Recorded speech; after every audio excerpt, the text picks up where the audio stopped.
हरे कृष्ण।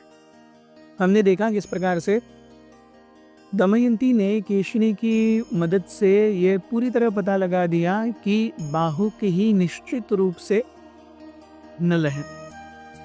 अंत में उन्होंने अपने बेटा और बेटी इंद्रसेन और इंद्रसेना को नल के सामने भेजा। वो जो बाहुक हैं वो इंद्रसेन और इंद्रसेना अपनी दो बेटों और बेटियों को देख करके बहुत ज़्यादा उनका हृदय पसीज गया। उन्होंने उन्हें अपने हृदय से लगा लिया। अंत में उन्होंने जब दमयंती को देखा और दमयंती ने, हमने देखा कल कैसे प्रश्न पूछे कि अरे आप ऐसे कैसे अपने विवाह के इसको तोड़ सकते हैं, आपने सबके सामने साक्ष्य ली है। तो बाहुक कहने लगे नल के रूप में, अब तो नल आ ही गए हैं वो कहने लगे जानियो दमयंती कि जो कुछ भी मैंने किया वो मैंने अपने से नहीं किया। न ही मेरा द्यूत खेलना और न ही मेरा तुम्हें छोड़ करके जाना उस वन में मेरे वश में था। मुझ में कली ने प्रवेश किया था और कली अब वो निकल चुका है। जब वो निकला तब ही उसने मुझे बताया कि ये द्यूत क्रीड़ा और ये आपको वन से महल से निष्कासित करने का प्रबंध, आपको आपकी पत्नी से होने वाली पीड़ा, ये सब मेरे कारण थी, लेकिन आपको मुझे श्राप नहीं देना चाहिए। वो कली जब मेरे अंदर था तब आपने उसे श्राप दिया था। आप याद कीजिए, आपने श्राप दिया था कि जिसकी वजह से भी वो अपने पति से बिछड़ गई हैं, वो नारकीय यातनाएं सहेगा। सो कली मेरे अंदर रह करके नारकीय यातनाएं सह रहा था और वो यातनाएं मुझे भी हो रही थी और वो आप देख नहीं सकती थी और मैं आपको वो दिखा नहीं सकता था, इसलिए मैं आपके पास आया नहीं। जानो कि केवल आपकी सुरक्षा और आपके हित और आपकी भावनाओं को समझ करके मैं आपके पास नहीं आया हूँ, अपने आप को आपसे छुपाते रह रहा हूँ। लेकिन आपने क्या किया दमयंती, मैं नहीं आया तो आपने अपना दूसरा स्वयंवर रचा लिया। आपके ब्राह्मण हर जगह घूम रहे हैं बोलते हुए अरे दमयंती ने अपना स्वयंवर रचा लिया है, ये क्या बात है। मैं अपने वचनों को नहीं भूला, लेकिन आप कैसे वचनों को भूल गई। वो तो अच्छा हुआ कि मैं ऋतुपर्ण महाराज के पास अयोध्या में था और मुझे पता चला और मैं ऋतुपर्ण महाराज को लेकर के आया देखने के लिए कि माजरा क्या है। जब नल से ये उत्तर सुना दमयंती ने कहा कि स्वामी मैं जानती थी कि अगर ये मैसेज आप तक पहुंचा, सबसे पहले तो मेरे पिता भीम महाराज ने हर जगह पर ब्राह्मण भेजे। तब परणाद नाम के एक ब्राह्मण को पता चला कि आप अयोध्या में है ऋतुपर्ण महाराज के पास।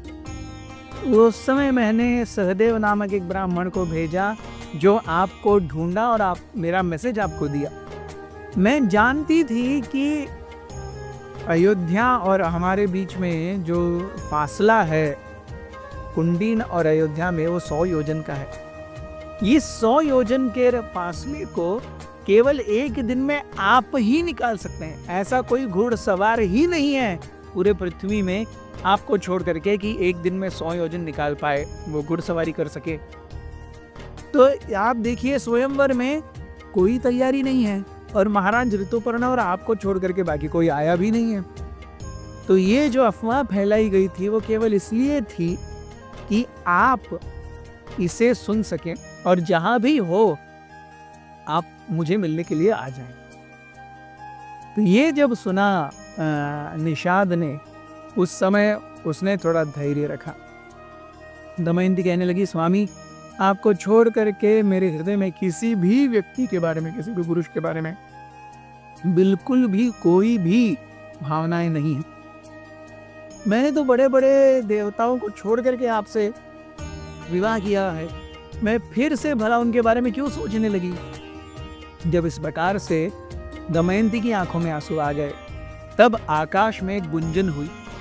उस गिड़गिड़ाहट के साथ में वायुदेव ने घोषणा की कि हे नल, निश्चित रूप से जानो कि दमयंती के हृदय में आपके अलावा और कोई नहीं है।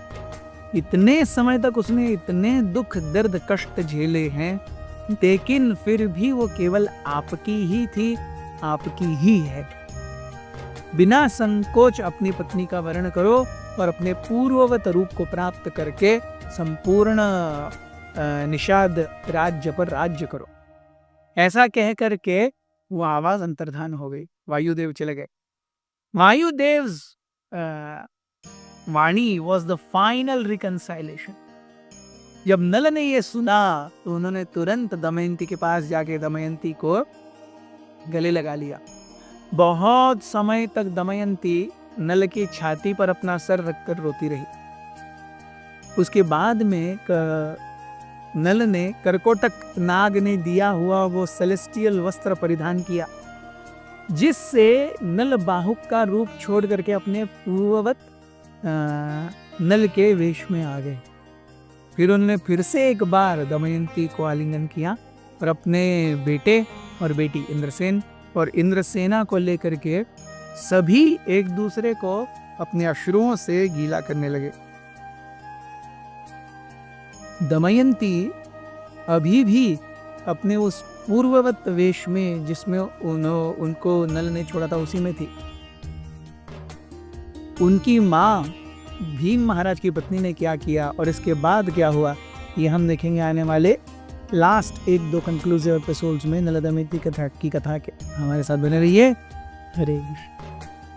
अथ श्री महाभारत कथा।